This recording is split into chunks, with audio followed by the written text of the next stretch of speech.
네, 1번 문항에 대해 잠시 제 수업을 성찰해 본 후 답변 드리도록 하겠습니다.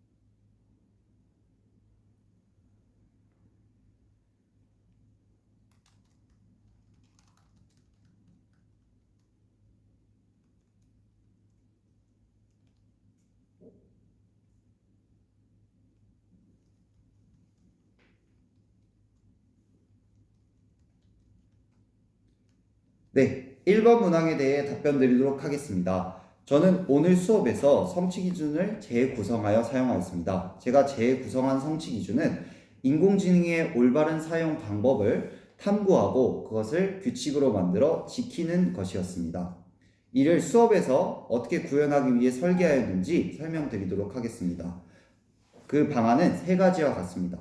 첫째, 활동 1에서 짝과 인공지능 사용 윤리 방안에 대해서 탐구해보는 시간을 가졌습니다. 다양한 인공지능 올바르게 사용하는 방법을 학습해보고 그것을 정리한 후 짝과 얘기 나눈다면 인공지능을 올바르게 사용하는 방법이 무엇인지를 학생들이 명확하게 인식할 수 있습니다. 이를 통해 학생들은 인공지능 윤리적 사용 역량을 기를 수 있을 것입니다. 둘째, 활동 2에서 토의해보자 인공지능 사용 윤리 규칙을 실시하였습니다.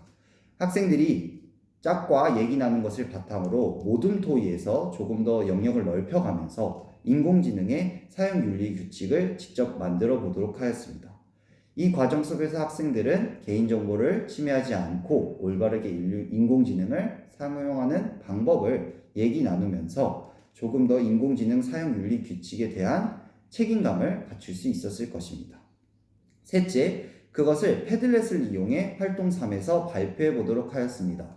학생들 간 상호작용을 통해서 인공지능 사용 규칙을 나눈다면 자신의 관점뿐만 아니라 다양한 관점을 학습할 수 있고 또한 인공지능 사용 윤리 규칙을 각 모둠이 만들었을 때 공통점이 무엇인지 알아보게 하였습니다. 그 공통점은 개인정보를 보호하며 인공지능을 바르게 사용하자였습니다. 이는 오늘의 학습 목표이자 제가 정한 성취 기준에 직결된다고 생각합니다. 따라서 저는 다음의 세 가지 활동을 통해 인공지능을 올바르게 사용할 수 있는 법을 탐구하고 규칙으로 만들어 볼 수 있게 하였습니다. 이상입니다. 2번 문항에 대해 잠시 생각해 본 후 답변 드리도록 하겠습니다.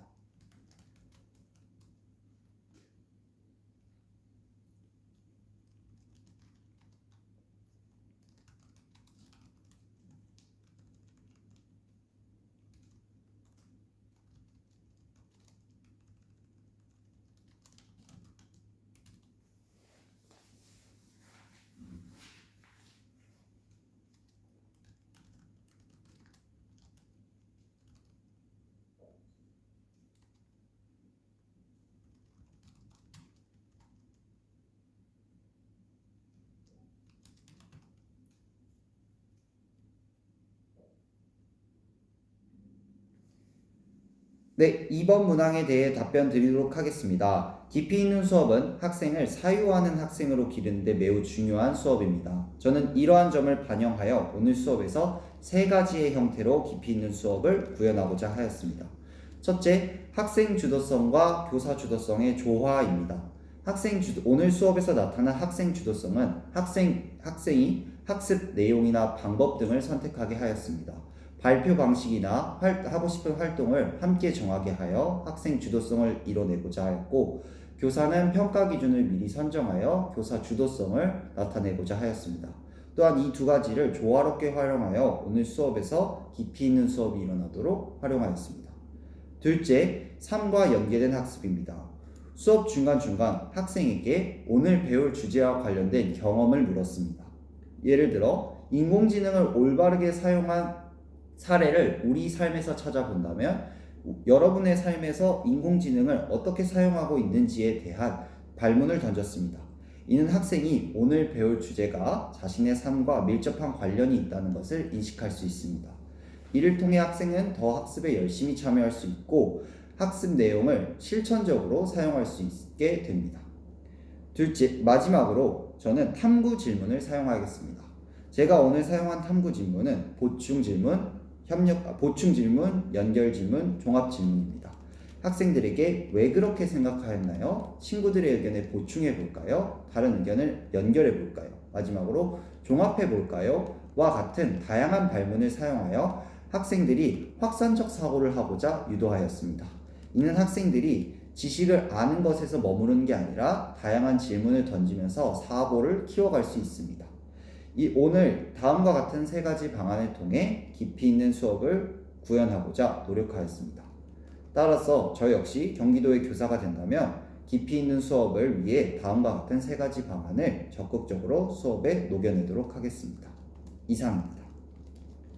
3번 문항에 대해 잠시 제 수업을 성찰해 본 후 답변 드리도록 하겠습니다.